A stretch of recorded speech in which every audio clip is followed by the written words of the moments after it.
Bonjour, aujourd'hui Polar, H, la lettre H de Bernard Minier, M-I-N-I-E-R, qui est paru en mars 2025, donc très récent. Le roman s'ouvre sur une France plongée dans l'angoisse, après l'évasion de Julian Hirtman, H-I-R-T-M-A-2-N, le tueur en série suisse et ennemi juré de Martin Servaz, S-E-R-V-A-Z. Servaz, mis en disponibilité, vit reclus avec son fils Gustave et la compagne de ce dernier, qui s'appelle Léa. Ils sont dans une maison isolée sous protection policière.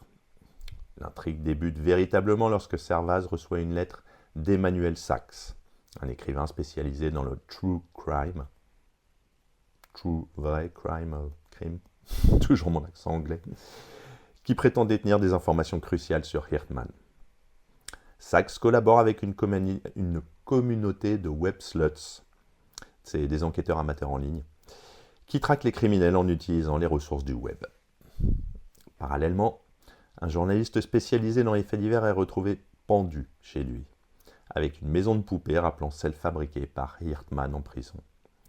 Cette découverte relance l'enquête et pousse Servaz à reprendre du service.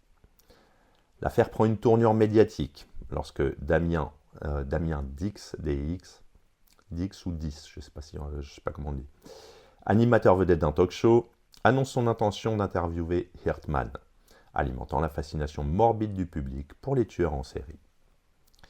Au fil de l'enquête, Servaz collabore avec Esther Koppelman, K-O-P-E-L-M-A-N, une journaliste déterminée et navigue avec les investigations officielles, les recherches des web sluts et les manipulations médiatiques. Les frontières entre réalité et fiction s'estompent, plongeant les protagonistes dans une spirale de violence et de révélations troublantes. Je vous laisse voir la fin, si vous l'achetez. Pour analyser le roman, H explore la fascination contemporaine pour les crimes réels et les tueurs en série, mettant en lumière le phénomène du true crime et du web sleuthing. Ça s'écrit S-L-E-U-T-H-I-N-G, sleuthing, comme une chose. Bernard Minier interroge la frontière entre réalité et fiction, soulignant comment les médias et les réseaux sociaux peuvent brouiller cette distinction.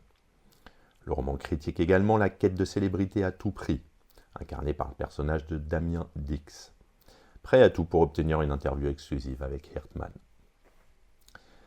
Le récit met en évidence les dérives de la société moderne, où l'information est souvent manipulée et où la vérité devient une notion relative.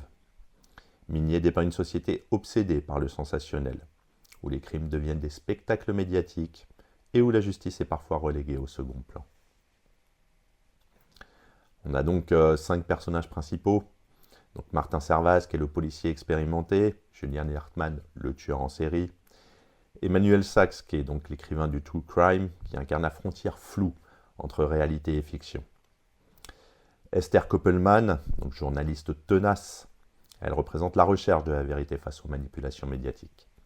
Et Damien Dix, donc l'animateur du talk show, il symbolise les dérives du journalisme spectacle, prêt à tout pour l'audience, même à glorifier un tueur. Donc H de Bernard Minier, pour conclure, est un thriller captivant, d'ailleurs, qui interroge notre rapport à la vérité, et à la justice et aux médias. Le roman met en lumière les dangers d'une société où la frontière entre réalité et fiction est de plus en plus floue, et où la quête de sensationnel peut éclipser la recherche de justice. À travers des personnages complexes et une intrigue haletante, Minier nous pousse à réfléchir sur notre fascination pour le crime et sur les conséquences de cette obsession collective. À bientôt.